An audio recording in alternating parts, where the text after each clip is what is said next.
আমরা কি চাই, আমরা কোথাকার যাত্রী, আমরা কোথায়, আমরা আমাদের লক্ষ্য উদ্দেশ্য কোথাকার। যদি বলি যে আমরা এই দুনিয়া আমাদের লক্ষ্য উদ্দেশ্য, আমরা আল্লাহ পাক রব্বুল আলামিনের ইচ্ছা হলো এই দুনিয়াটা হলো তোমাদের একটা ব্রাহ্মণ, আর এই ব্রাহ্মণের সংগ্রহ করার জায়গা। আল্লাহ রাসূল বলেন আদ দুনিয়া মাজরাতুল আখিরাহ। এবং সৌদিতে যারা থাকেন, সৌদি আরব থেকে মাল কামাইয়া কোথায় পাঠা? বাংলাদেশে না ভাই, বাংলাদেশে না। এই দুনিয়া থেকে মাল কামান পরকালের সুখ শান্তি অর্জন করার জন্য এই দুনিয়াতে আমাদেরকে সম্পদ অর্জন করতে হবে। সেজন্য আল্লাহ রাসূল বলেন এই দুনিয়া হলো পরকালের সম্পদ অর্জন করার একটা মাজরা। এই দুনিয়া কি পরকালের সম্পদ অর্জন করার কি মাজরা? এই মাজরা থেকে কখন কার সময় ভাই তোরা চলে ভাই অত্যন্ত সুন্দর লাগে যে আজকে আপনারা যে সুন্দরভাবে সারিবদ্ধভাবে আপনারা দাঁড়াইছেন।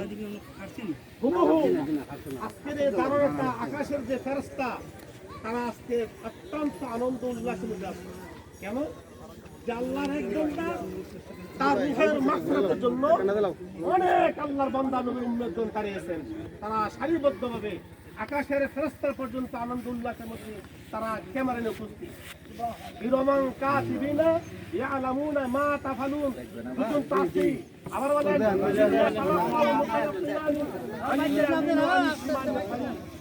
ডান পাশে বাম পাশে বললে মালিক তার শ্রমের শ্রম দিয়ে দেয়। কি বলেন? শ্রমিকের শ্রম দিতে বাধ্য, যায় কিনা? দিয়ে দেয়। তদ্রুপ আমরা যে আজকে যে সমস্ত আমরা দাঁড়িয়েছি এই বিনিময়ে আমরা আল্লাহর কাছ থেকে পাবো। তবে একটা কথা, এই পাওয়াটা ফরজুল কেফায়া, ফরজুল কেফায়া। অনেক লোকের মধ্য থেকে আমরা কিছু সংখ্যক লোক উপস্থিত হলাম, ফরজে কেফায়ার দায়িত্ব শেষ হয়ে গেল, ঠিক না? কিন্তু আমাদের উপর যে এই দায়ী ফরজ আছে 5 ওয়াক্ত নামাজ, এই 5 ওয়াক্ত নামাজের পরক্ষণে আমরা যদি তৈরি করতে পারি, তাহলে